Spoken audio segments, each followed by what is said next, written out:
Hi, everyone. Welcome back to our monthly webinar series, Conversations on Character and the Common Good.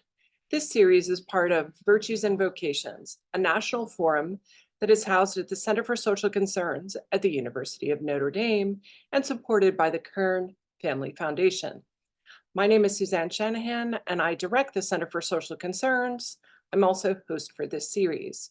Virtues and Vocations seeks to foster a community of practice amongst scholars and practitioners across discipline who are keen to understand how best to cultivate character and moral purpose in pre-professional and professional education. This webinar series is one way we facilitate these broader conversations. Our conversation today will run until about 12:40, and then we'll open it up for questions. You can submit a question anytime through our Q&A mechanism, and I'll pose them directly to today's speaker. And without further ado, I'd like to welcome today's speaker, Sarah Schnitker, who will talk with us on patience, courage, and the pursuit of justice. Sarah Schnitker is an associate professor of psychology and neuroscience at Baylor University. Her scholarship focuses on the study of patience, self-control, gratitude, generosity, and thrift, things we could all probably be working on. In the Science of Virtues lab, she studies virtue and character development in adolescents and emerging adults with a focus on the role of spirituality and religion in virtue formation. Schnitker has published more than 75 peer-reviewed articles and edited chapters. She has received more than 10 million in funding as a principal investigator on multiple research grants. She is an associate editor of the Journal of Psychology of Religion and Spirituality, and an editorial board member for the Journal of Research in Personality, and co-editor of the Handbook of Positive Psychology, Religion, and Spirituality. Welcome, Sarah. Thank you so much for having me. Yeah, it's great to have you here on this Monday. We usually like to start out with a little bit of background on our speakers. So if you could talk a little bit about your journey to this particular focus of your work, where the ideas first came from, and how that has evolved since then. Yeah, so, um, I've always been fascinated, even as a teenager, in the study of kind of these perennial philosophical questions of what's the good life and how do we cultivate people so that they're good people, that they have character, not only do the right thing, but have the right feelings and thoughts and really be the people that can contribute to societal flourishing. And so as an adolescent, I just love these questions, but I also love math and science. And was just struck by how psychology as a discipline, and particularly positive psychology and psychology of religion, really were well situated to take these age-old questions and bring about some modern methods of scientific inquiry. And of course, we need lots of disciplines to answer these kind of questions, but to bring more tools to the toolbox and to understand what really goes on with people today and how their virtues develop. And so very young age, I think at the age of 17, I figured out what I wanted to do and was very blessed in having clarity on that. And we just had some great mentors working with Pete Hill and Bob Emmons as an undergrad and graduate, and just became fascinated with the whole study of virtues from very early on. Wonderful.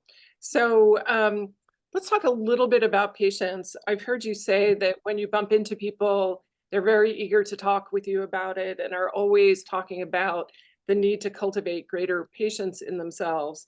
I have engaged in a practice for more than 40 years now, where every week I write down a word on a card, and it's something that I need to work on.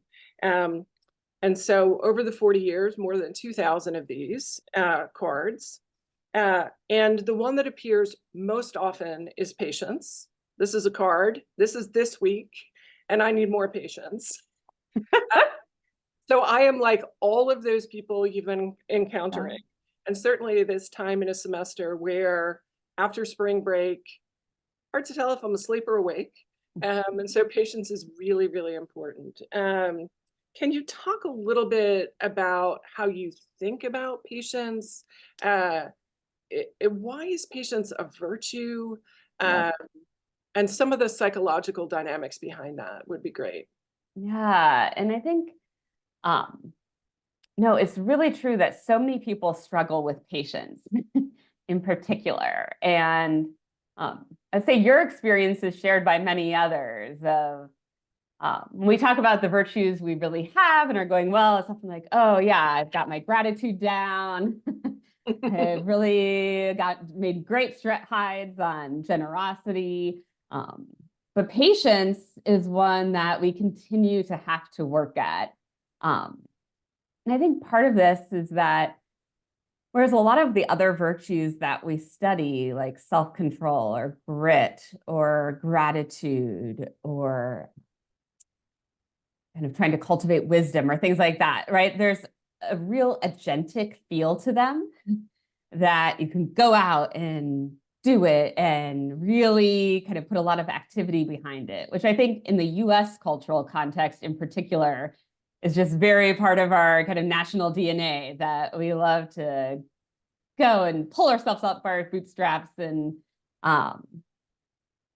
yeah, just full of activity. But patience is unique because it's more about how we receive and receive things and wait for things and our role as recipients in the world rather than as agents. And I always am bringing up that patience really comes from the Latin root of to suffer and has this connotation of bearing a heavy burden. And how do we bear burdens of suffering, of time, of our finite bodies, and of other people that, right, we cannot control and force others or time or our physical bodies to do things that they are not doing any faster than they will.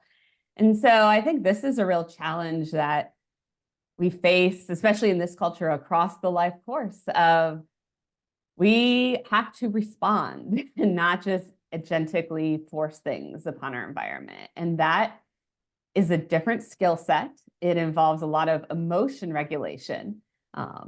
And so these regulatory abilities, but it also requires a bigger purpose and a story to tell about how I make sense of myself in the world and who I am as a receiver of things, not just an agent going out and doing things. And so, yeah, it's a real challenge. In our lab, we are often kind of talking about like our gratitude each week and our growth and where we're growing, and patience often is coming up and just practicing it. And it's always a challenge. Yeah, I like the way that you've framed that. In some sense, patience requires us to be much more reactive. So, and in fact, the kind of proactivity and agentic nature of the other virtues probably makes it, in fact, harder to pursue patience because it's really a different form. So I like that. I've heard you talk about a strategy to identify, imagine, and sync previously when you talk about this.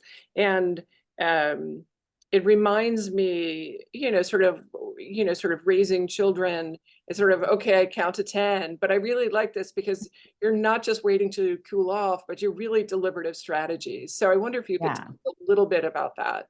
Yeah, definitely. So the identify, imagine, sync is just an easy way to make sure we're not rushing through patience. So I think that's the funny part too, is we would just want to feel patient now. But it does take a few steps, right? So the first step, either when you're in a scenario where you are immediately feeling impatient, I think this is really helpful in that scenario, or even reflective practice as kind of at the end or beginning of your week or day of what am I working on? How can I grow my patience? I think these steps work for both of those. But it's first just identifying what it is that you're feeling. So the first step is not to deny our emotions or to just suppress them. It's to say, oh, I am feeling really frustrated.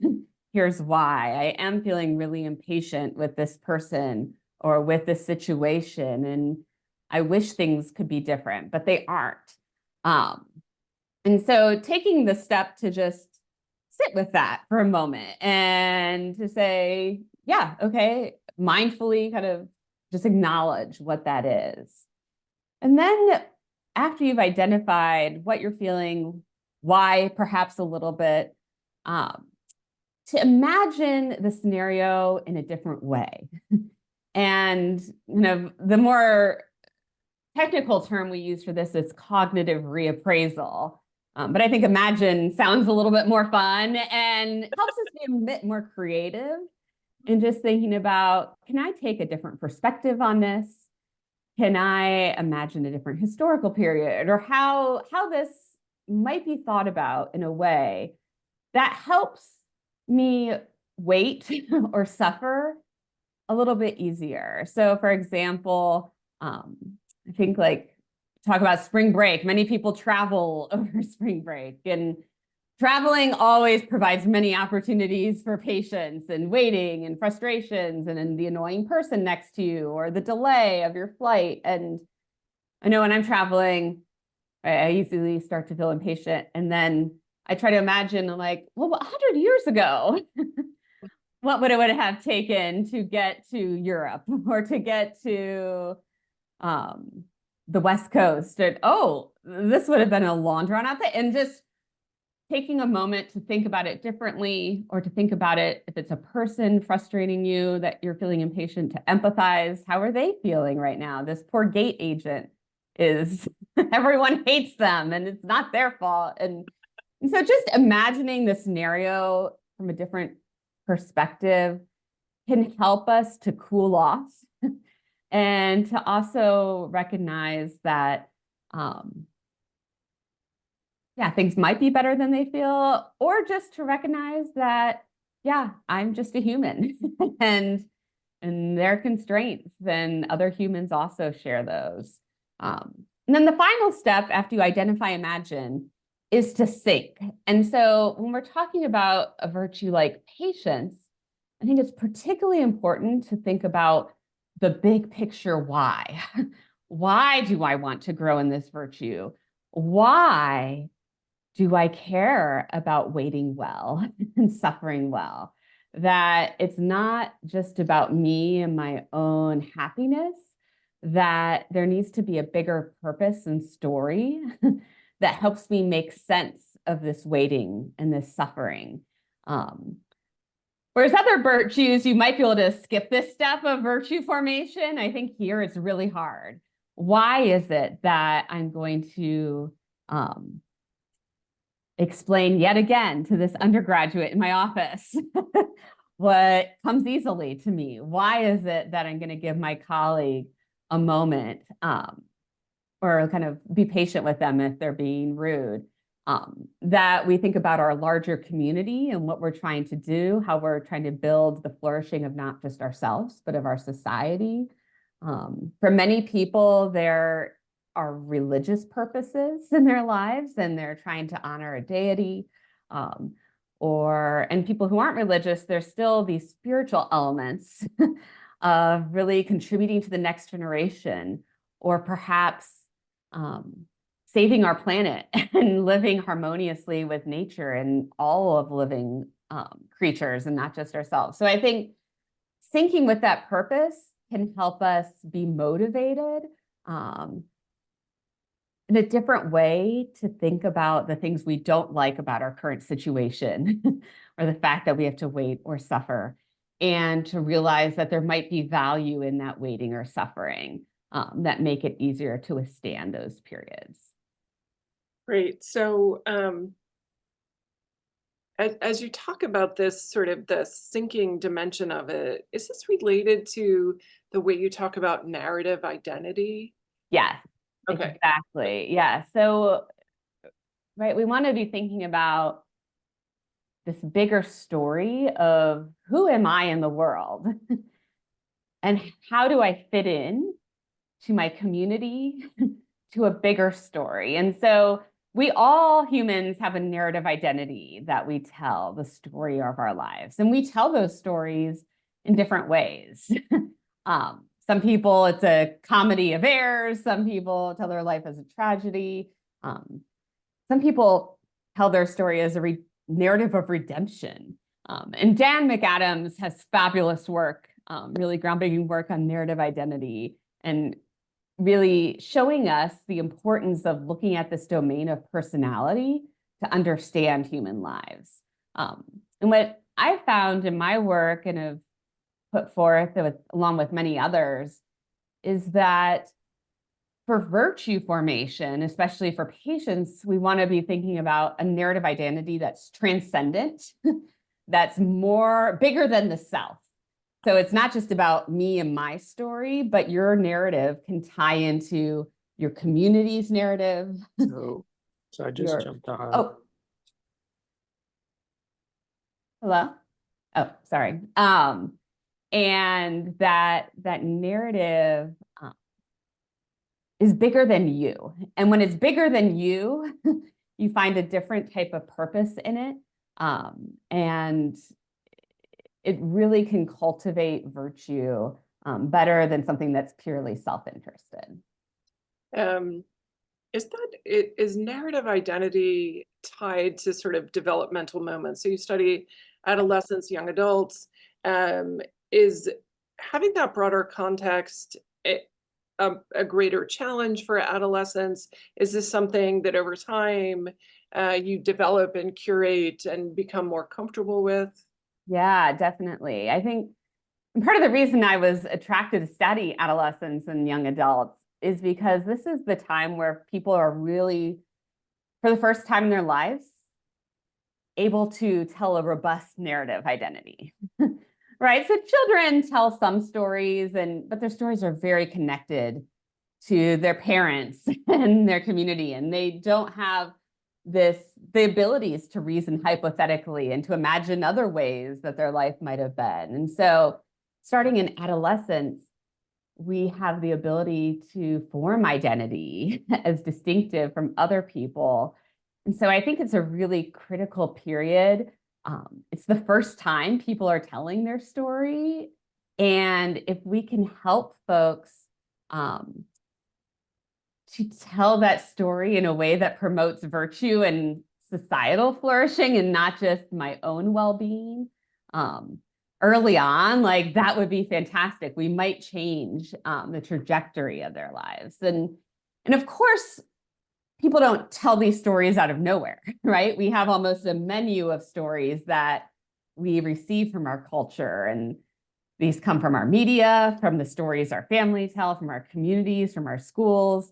And so young people have a lot of options that are presented to them. And so we want to make sure we're presenting good options, that they have some stories that are healthy ones and compelling ones. And then to co-construct those stories in a community is really powerful.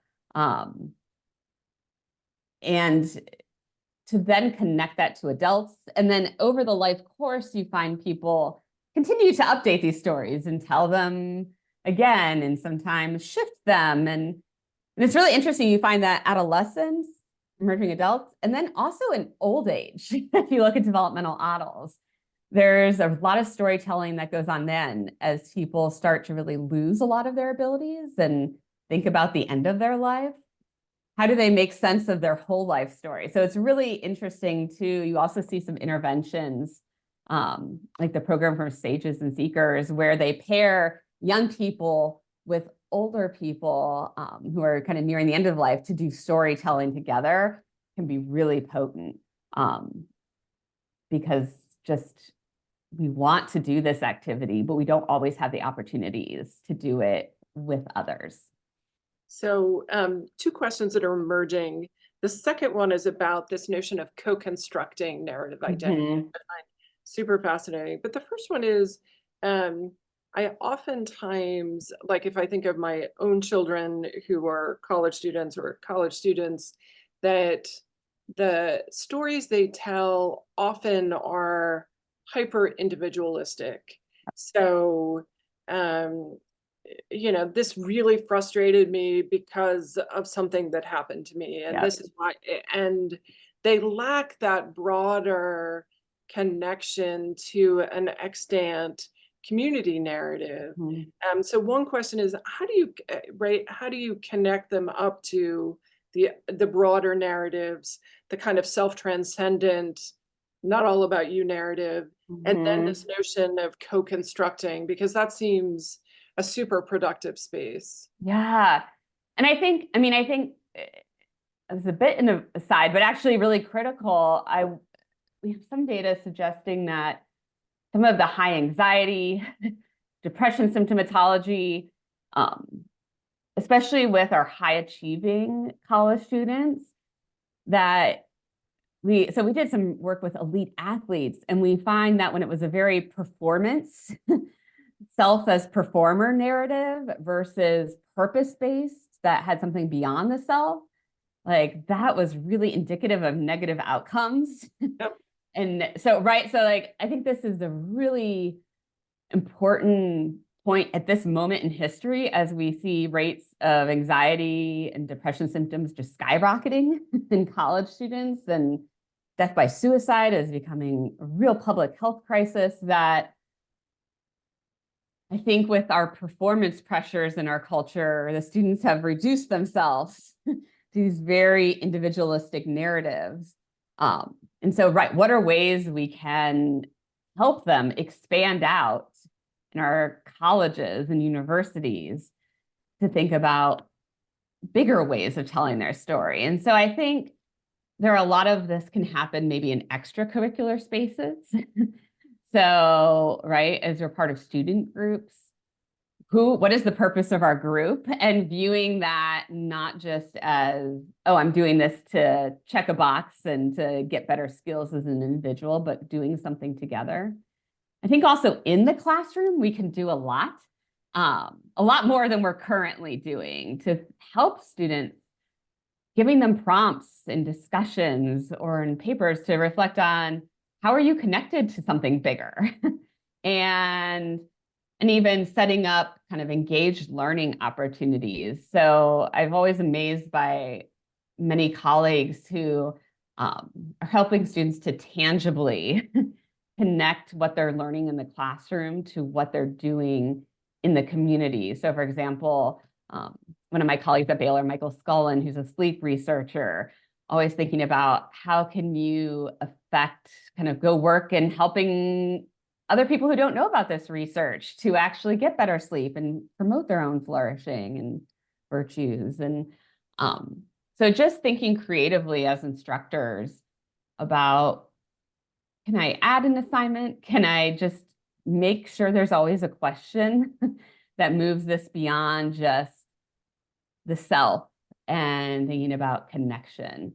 But I think even, as universities at a broader level, um, do we tell a story as a university of who we are and the identity that we share together? I think at Notre Dame, you probably do, right? That there's a story of our university and our shared history, and how do we socialize new students into that story? How do we help them think about themselves as part of it and as contributing to it going forward? I think universities really vary in the extent to which that happens. I think at Baylor, where I am at, like it is definitely happens.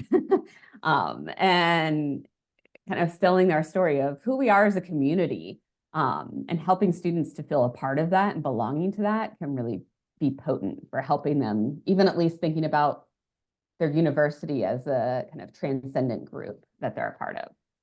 Great, thank you for that. Could you talk a little bit, some of your work is about the intersection of religion and the cultivation of virtue, spirituality, faith.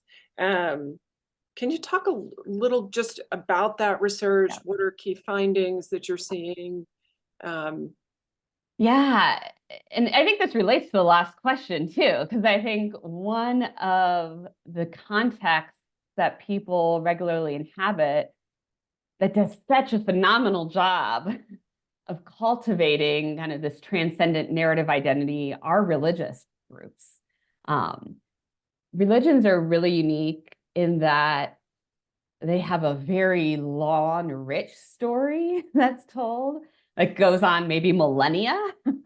That when you join a faith tradition or grow up in a faith tradition, there's this whole history and story you're a part of.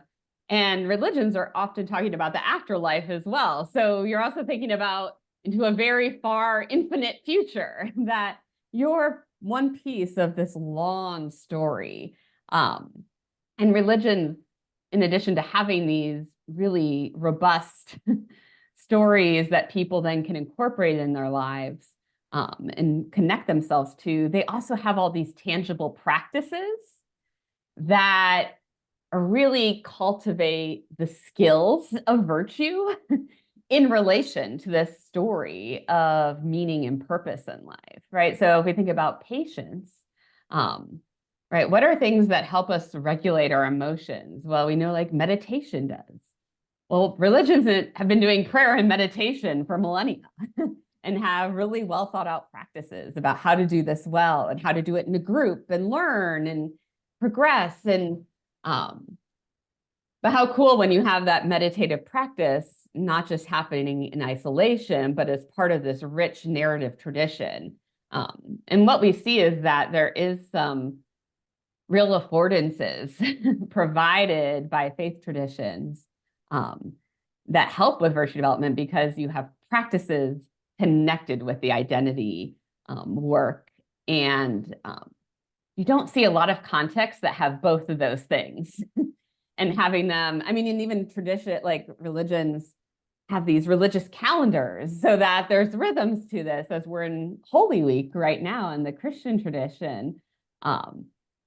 That each year you're like, oh yes, and here's some additional practices of fasting and Lent. And so it provides this natural kind of almost intervention that happens. We also, a couple of years ago, did a study with Muslims adolescents in Ramadan and found that patience was cultivated during Ramadan and that those gains in patience for these teenagers were sustained even after the fasting of Ramadan was over.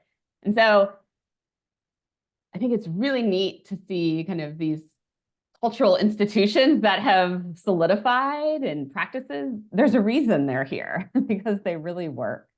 And so it's just really fun to see kind of empirically how this plays out. And, you know, one question I do get a lot is like, well, what about for people who aren't religious or who are spiritual but not religious? And I don't know if that's like something you would add, like, and so that's a real question I have.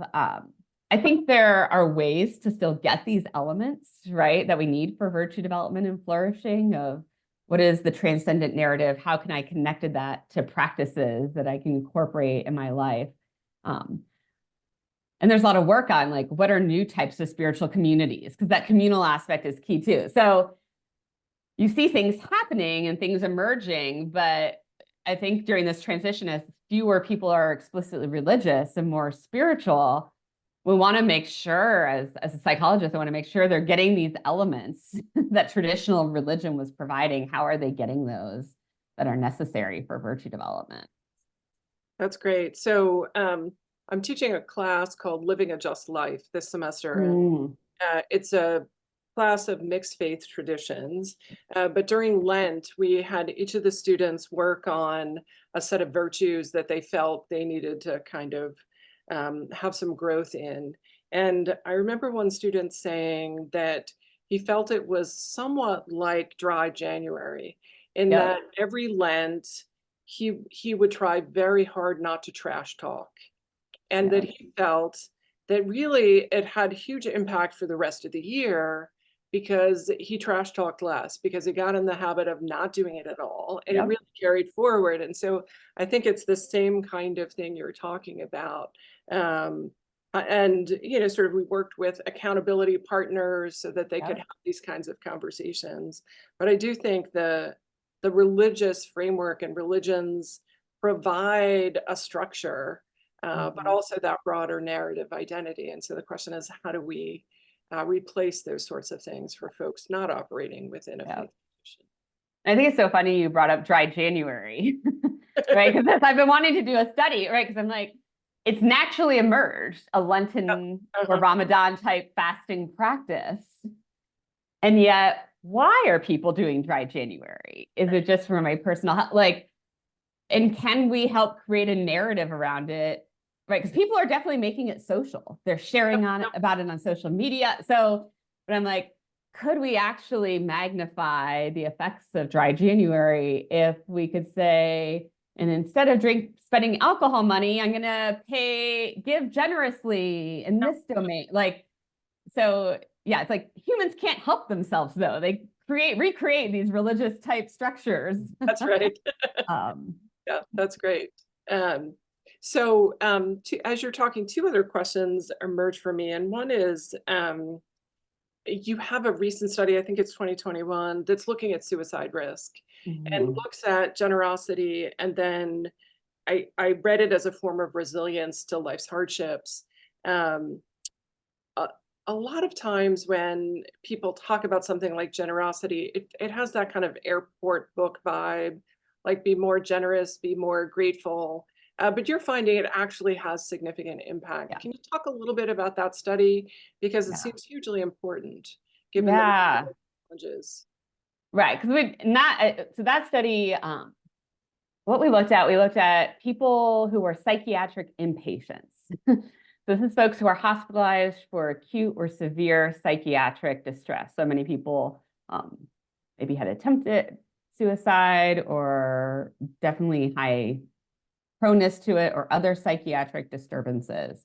So this is a really in crisis sample. And we wanted to look at gratitude and life hardship patients as could these buffer against the threat of existential spiritual struggles. So we know that having struggles about the meaning and purpose of life and whether kind of you matter and whether there is meaning to life and kind of these spiritual existential questions that many people struggle with at some point in the life course, and some of us more so than others, but these emerge because life is confusing and existentially threatening, right? Death, all these things. And what we find is that those spiritual struggles do robustly predict suicide risk. They are a risk factor.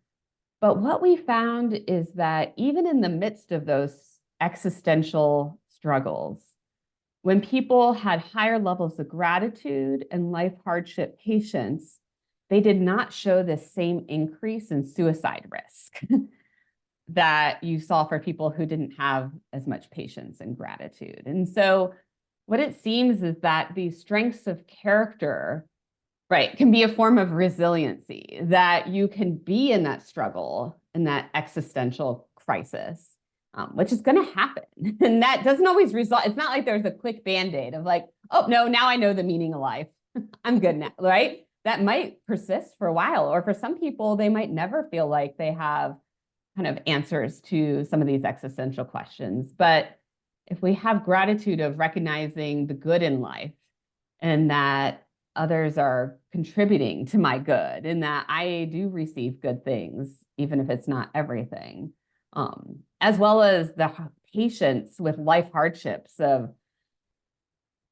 the mental health, like these negative feelings and chronic conditions and structural racism and all these chronic things that aren't necessarily going to disappear as chronic problems we have in life. That if people are able to have that gratitude and patience, it almost decouples that existential crisis from the suicide risk. So there still are reasons for living. There still is the desire to keep on living, even in the midst of that struggle. And I think that's really exciting, especially in this kind of population where these are serious struggles people are having. It's not just a Pollyanna-ish, like, oh, everything's all good, that the gratitude and the patience have a real function to play. And they don't get rid of the struggle. The existential struggle is still there, but they just make it so that it's not life-threatening, which is really important. And I think for many young people who are having a lot of spiritual struggles and who are also having a lot of suicide risk, we might not be able to resolve their struggle, but we might give them some tools to be more grateful, to be more patient, that can help make this stay just an existential struggle and not a health crisis. Yeah, that's a hugely important kind of finding. So yeah, it's fabulous to see. The kind of title of your talk is Patience, Courage, and the Pursuit of Justice. So here at the Center for Social Concerns, our mission is the pursuit of justice. And for students, one of our core learning outcomes is the courage to act. How do you connect patience to courage to the pursuit of justice? Sort of what's that logical chain there for you, and how do they manifest together? Yeah, it's a great question. And I think it's so important, especially when we're talking about patience. I remember way back in 2004, when I first started studying patience, when very few people were, right away, other researchers and even my own gut inclination is just that patience, it seems different than passivity, right? And that this just isn't resignation or giving up or being a doormat or not caring. And in some of the philosophical and theological literature I was looking at, right, it described patience as this sticking with the goal in pursuing justice and good and not giving up. And so in some of my early work and then continued work wanted to show that patience is not disengagement, that it's still persisting in goal pursuit for these moral ends, and have shown that with studies where we look at people's goals.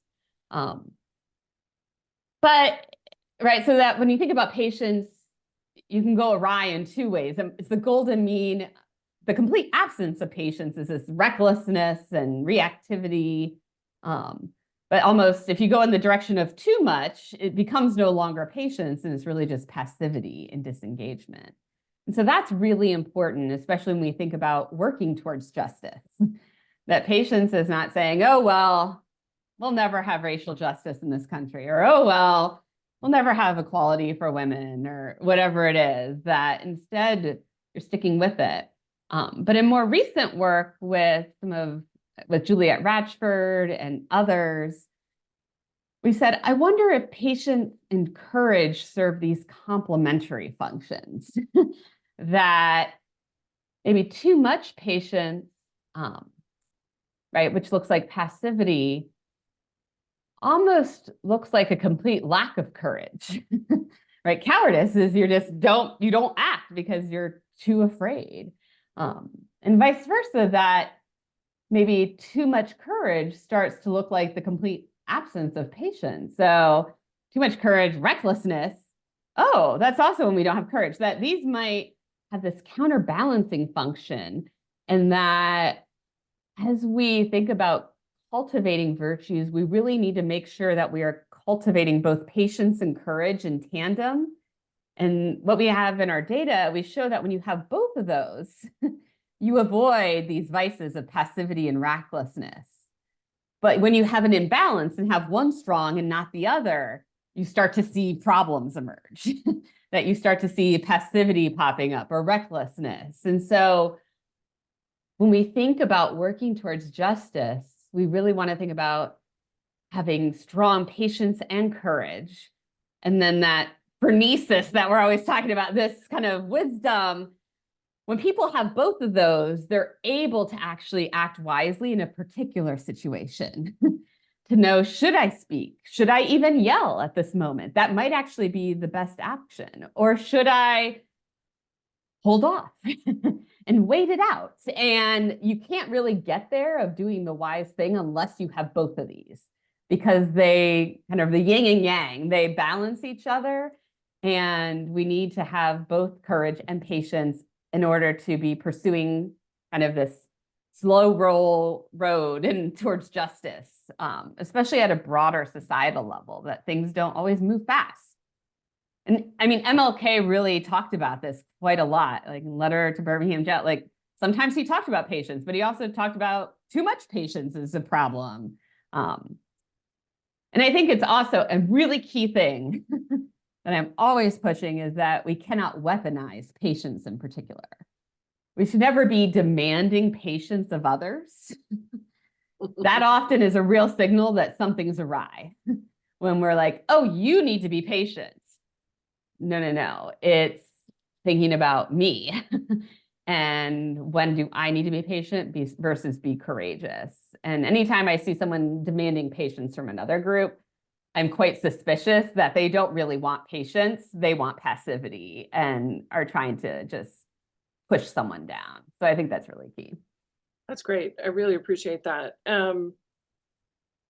As you think about patience together with courage, are there other pairings that you've explored that you think are really important?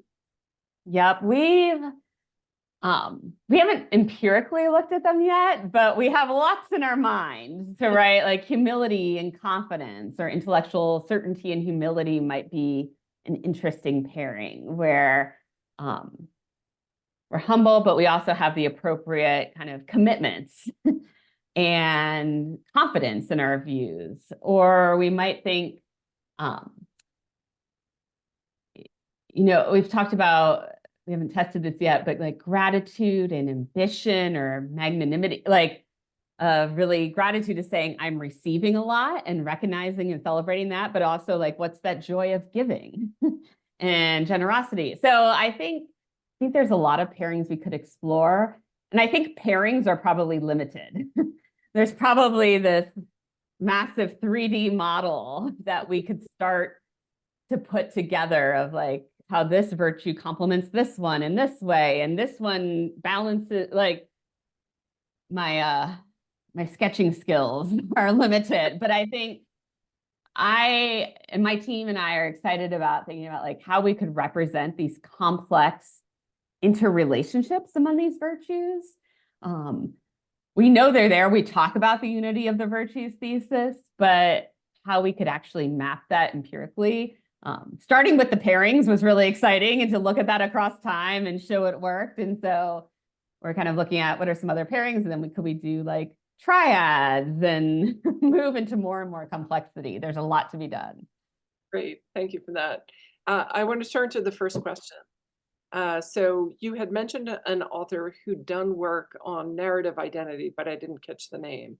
Yeah. Could you say a bit more about their work and how your own work has interacted with ideas on narrative identity? Yeah, so Dan McAdams, and he's written, I mean, he both does kind of technical journal articles, but he's also written a couple of popular or more popular than typical academic books that are pretty accessible, that I would highly recommend, thinking about personality more generally, but also he has a book called Our Redemptive Selves, I think is the title of it, that really talks about the power, especially in the US cultural context, of these redemption narratives, and has done qualitative work showing that when people's life stories follow this redemptive arc, kind of having some blessings early, having faced some real challenges, and maybe made mistakes, and then kind of having the arc of redemption coming out of that period, that folks who have that kind of narrative are much more generative in late life, that they're giving back more to their communities. They're concerned for the next generation. And so that book is really fascinating, just thinking about, well, what kind of stories we tell in this cultural context. and what might be predictive of virtue. And I think he would say, and I would propose that some of these, like what narratives really get traction is going to vary a lot across cultures. So there might be certain kind of narratives that will come up in other cultural contexts, but would highly recommend that.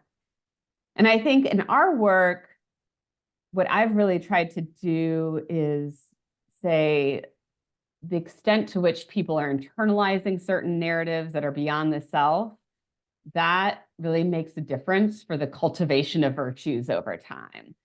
So for example, we did one study of adolescents training for a marathon with a religious kind of philanthropic group doing fundraising through this marathon training. And so it was really interesting to track across this course of training and race and after the race.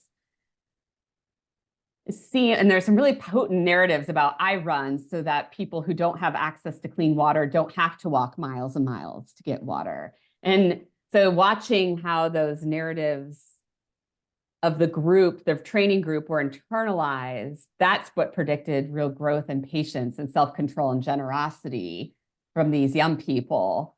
So that's the kind of work I try to do too, is say, like, what are contexts that provide these potent narratives that are compelling and then they're connected to that running, like it's physically taxing, right? Anyone who's trained for a half or full marathon, right? So I think that is a lot of the intersection of to what extent is that narrative that's really beyond the self becoming connected to my practice is where my work is really looking at. Great. So this is a bit of a more theoretical question. Mm-hmm. Have you considered ways to measure virtue which are not scale or linear, but take into account the virtue as an Aristotelian mean between the vice of excess and the vice of deficiency? Yeah, so that's a great question. So we've done a couple things. So, right, it's hard. So what we've done with kind of this patients with like vice of excess and deficiency is we've actually used goal-based measurement. So we have people articulate the numerous goals they'll be working on for the period of our study. So let's say we're tracking them across the quarter or semester in the academic calendar. And we'll say, what are the goals you have for this semester? Can you list the 5 or 10? So something like lose 10 pounds, be a good friend, connect with God. I mean, impress girls, we get all kinds of things. And then for each of those particular goals, we'll ask a variety of items that try to get more contextually at how this virtue is actually enacted in the various pursuits people have. So I'm patient in pursuing this goal of being a good mom. When I face frustrations or delays, I can still continue without getting too distracted. Like we have lots of items, and we measure the passivity distinctly from the patients, and we measure the recklessness distinctly. So we can track not just the patience that's happening, but also these vicious ways of pursuing the goals. And what we find is that this works, that you can start to disentangle the really virtuous form from these vice kind of habits that people might have. What's also really neat is you can look at, in the Aristotelian sense, there should be kind of coherence across content, right? It's not really a virtue if I can only do it with my weight loss goal, but not with my goal to be a good roommate, right? So we actually can look at how much of the effect is at the level of the whole person and how much is specific to particular types of goals and to particular goals. And so it seems to be doing better than our traditional approaches of just, in general, I'm a patient person type of items, which is exciting. We also use experience sampling methodology or ecological. There's a lot of technical terms, but where you ping people throughout their daily lives. So in our Ramadan study I mentioned earlier, what we did is we sampled adolescents 3 times a day for 7 days before Ramadan began, for 7 days during Ramadan, and then for 7 days a month after Ramadan. And multiple times a day, we're looking at their momentary patience. and their momentary self-control.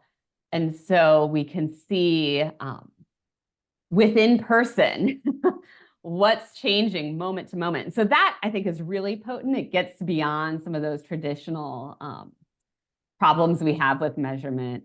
And we can look at what they did a couple hours ago. Did they pray? Is that affecting their gratitude now or their patience now? And so these kind of methods are where I think our field is heading, and where we're trying to push towards in our work, because it helps out deal with some of these problems of just asking people to rate themselves on a Likert scale. Yeah, we find more interesting things with these types of methods. Great. The next question is about cognitive reappraisal and imagination, and whether we need different strategies for patience at different stages in our life. Have you found that our ability to practice patience is different when we're younger than when we're older? Yeah. We do find in general, we haven't looked specifically at patients across the entire life course in one study yet, but we do find that people tend to become better regulating their emotions as they age. It is a skill that is practiced. I think also having the experience of, oh, I've done this before, I've gone through a hard time, I can learn I know it's going to be not go on like this forever. We find actually that as far as like negative emotions and positive emotions, that the 20 of adulthood, like people have more negative and fewer positive emotions in their 20s, and it tends to get better as they get older. Laura Carstenson's done a lot of work on this with her showing that kind of your goals change for relationships in particular, and you become more about the closeness and emotional quality as your time becomes more limited, your future time. So I do think patience, probably like these other studies suggest, you become more skilled at it across the life course. Of course, once you get into very old age and you have frontal lobe declines and just general can't regulate as much and don't have as much executive function, it will probably decrease at that point. But I think it's hopeful news for young people that there is the opportunity to grow in this. And I was just looking at this morning, some hot off the press data of about 1,500 college students across 12 institutions. And we did find that there was an increase, small, but increase in patience and gratitude for these college students that we sampled across their 2 years of college. So that was really exciting that, our students are growing in this. That's great. We probably have time for one final question, which is also a compliment. I love your work, and it's been great to see you chart the relationship between distinct virtues. I was curious about your research moving forward. Do you have any other virtues that you would like to start focusing on or thinking about incorporating into your work? Where are you going next, Sarah? Yes, well, that's a great question. It's one of my biggest struggles is I want to go lots of places. And, I think patience, it's really understudied compared to many other virtues. So will be continuing to do a lot more work with patience. But we have plans to be looking at patience in relation to empathy, as well as courage. Also, patience is related to self-control. So I think one study we're planning right now is also to look specifically at parents of adolescents, and looking at parents who are facing a variety of kind of difficulties. So parenting, we know that parents of adolescents actually struggle more than parents of young children in terms of kind of parental satisfaction, for a variety of reasons. But we also want to be looking at kind of parents of adolescents with developmental disabilities, or parents of Muslim American adolescents who they know their youth are facing discrimination, or some of these particular scenarios that might be really challenging for parents to think about what they're doing and how they can be more patient. because that's going to be probably one of the most important things to help their teen develop patience is what the adults are able to model and experience and be able to be kind of calm themselves in order to help their teens. And I would say that for the faculty on the call or anyone who's in a university setting, I'm often thinking about that for myself as well, of like, if I want my grad students, my undergrads to learn these virtues, how am I doing? I can't teach them patience if I can't be patient with them. So I think that will be really fun, but there's, and I think this point we mentioned earlier of how these different virtues are interconnected, I think we'll be doing a lot of work on that over the next decade. And where exactly we start, I don't know, but